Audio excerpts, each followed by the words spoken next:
Okay, I'm going to be showing Bondo O'Brien how to do flux core welding because he's been a painter all this time, but he never learned how to weld. So we're going to weld these pull holes where they pulled it with a screw-in dent puller up so he can fix it right. We've got our welder set at 80 amps.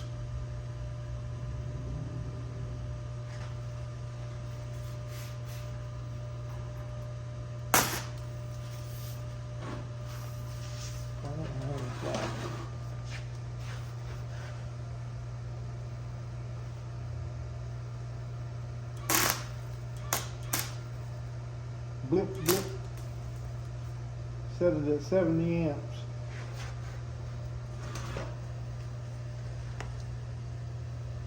Set it at 60 amps.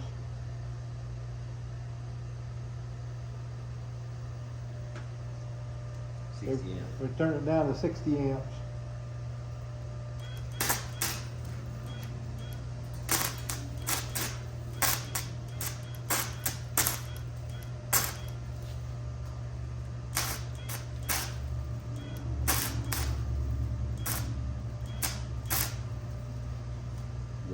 Make sure it's on, push that button, make sure it's on -20.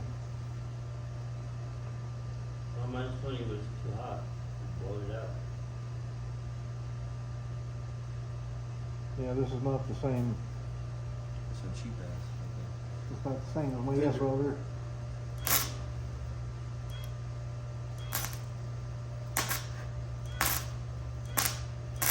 You need to burn that hole out.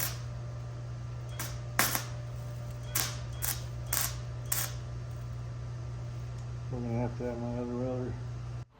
I'll use this opportunity to make clear that all welders are not the same.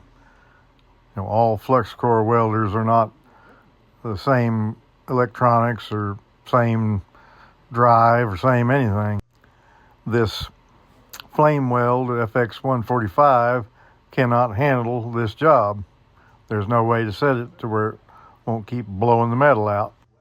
So now I'm going to break out the YESWELDER Flux 135 and see what happens. Okay, the FLAMEWELD welder was blowing the metal away at 60 amps, so didn't bother trying to turn it down any lower. Now with the YESWELDER, I'm at 80 amps.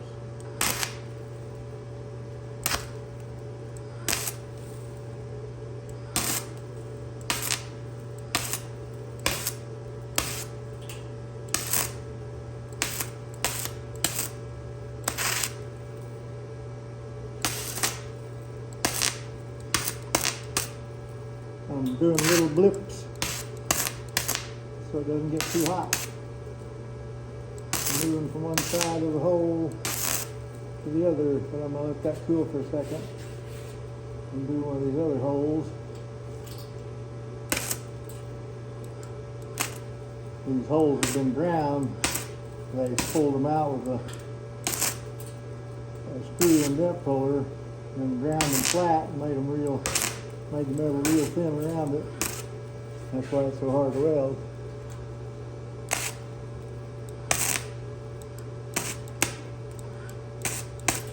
But we get a little bit of weld going on each side of the hole. Then we can fill it in. You put your wire at the edge of the hole and give it a real fast blip. There's no such thing as running a bead on sheet metal with flux core welder.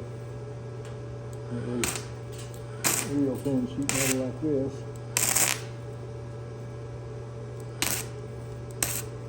You may have ground away half the thickness of the metal, which wasn't very thick to start with. It was probably 22 gauge or 23.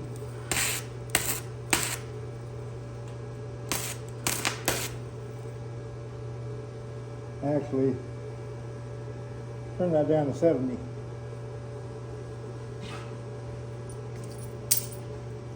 We're going to turn it down to 70 See if that helps, because it's super thin.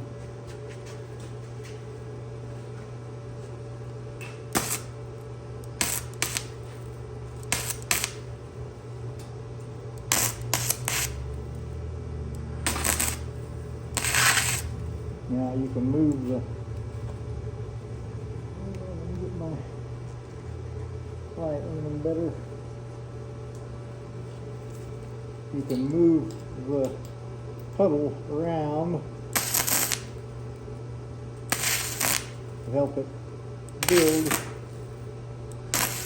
but you still don't want to hold the trigger for very long.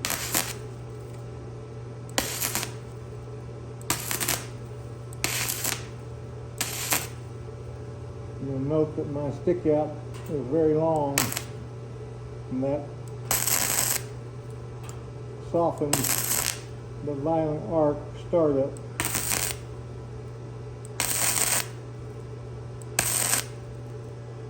Yeah, 70 amps works a little better for this operation on this thin sheet metal. Double burst works good too. Just that split second of cooling in between helps. The longer you hold it, the hotter it gets. Yeah. I'd like to make it real clear for the idiots to think they know something.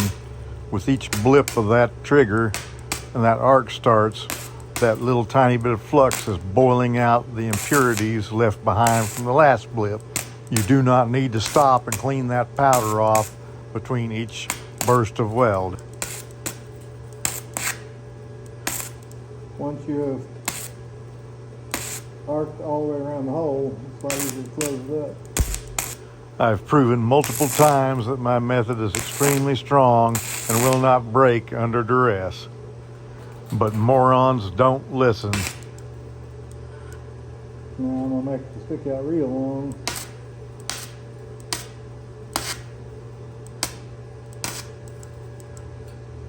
This hole seems to be wallowed before I even started.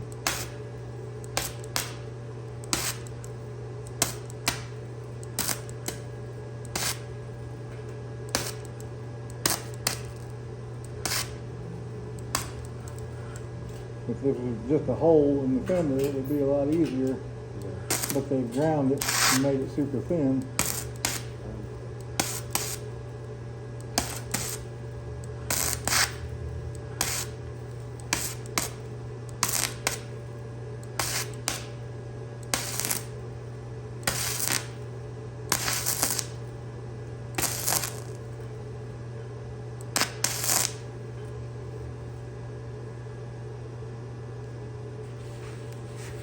I'll start to go this way so I can use my hand to cool down instead of hot now.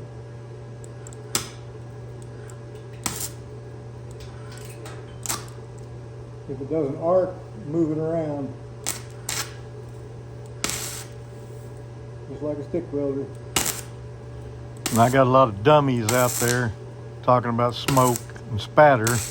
Now you look at this and you see how much smoke there is after I let go of that trigger.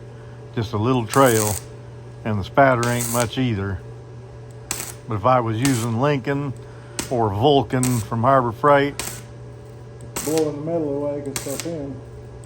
the smoke would be all over the map, and so would the spatter. But our YESWELDER is a precision machine, unlike that FLAMEWELD welder. And I can weld this thin metal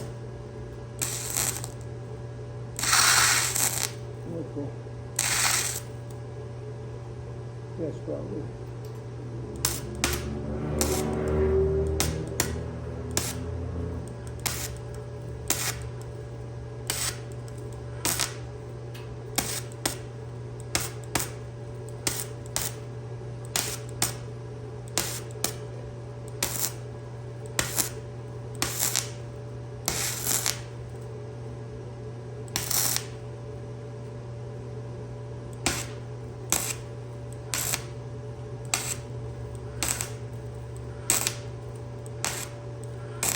see it good? Yeah.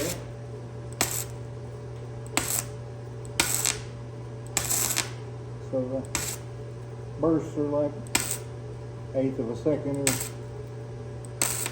somewhere thereabouts, I would guess.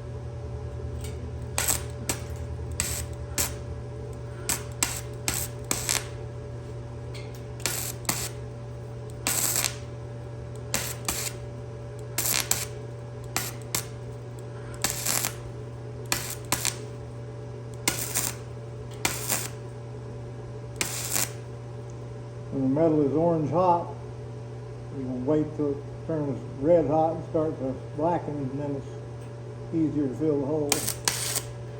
There's been a lot of talk in the comments on my welding videos about using a copper backing, and I'm here to tell you that I've tried that with MIG welder with limited success. I found out I didn't really need it with MIG welder. I haven't tried it with a flux welder yet, but I don't have any problem welding up the hole to start with, so I really don't need a copper backing now either. To me, it's kind of like a long block. You can use it, but why? It's just a waste of time. The YESWELDER Flux 135 is a precision welder, and I have absolutely no trouble welding these holes up on this super thin sheet metal. I'm doing it right before your eyes in real time. I don't understand why people have such a problem seeing it.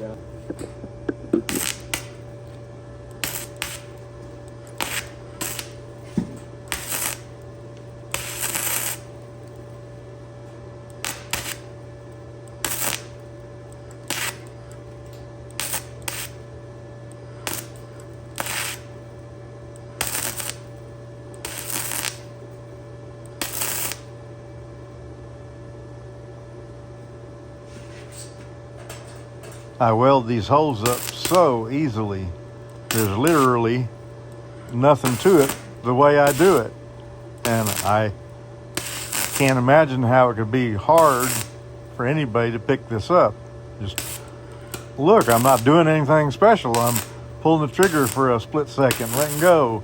Pulling it for a split second, letting go. I'm not doing anything fancy. I don't have any fancy settings on the welder. I got 70 amps. And I'm welding up this thin sheet metal, holes in it. Don't need no copper backing, don't need anything. It's a good welder with good wire on it. A bunch of stupid trolls won't tell you different when you can see it with your own eyes. Okay, the FLAMEWELD welder couldn't handle it at all at any amperage. We tried it down to 60 amps, but it was still blowing the metal away. But the YESWELDER Flux 135 did a fantastic job at 70 amps of welding these ground down thin metal holes where they'd ripped the metal out with a dent puller, then ground around it. So as you can see, the welds were not hard to do. You saw me doing them. And now we just grind those down and put a little bit of fiberall light over the welds so the flux doesn't mess with the Bondo, and flux will mess with Bondo, so that's why we use fiberall light, and finish the body work. So please touch my like thingy and subscribe, damn it!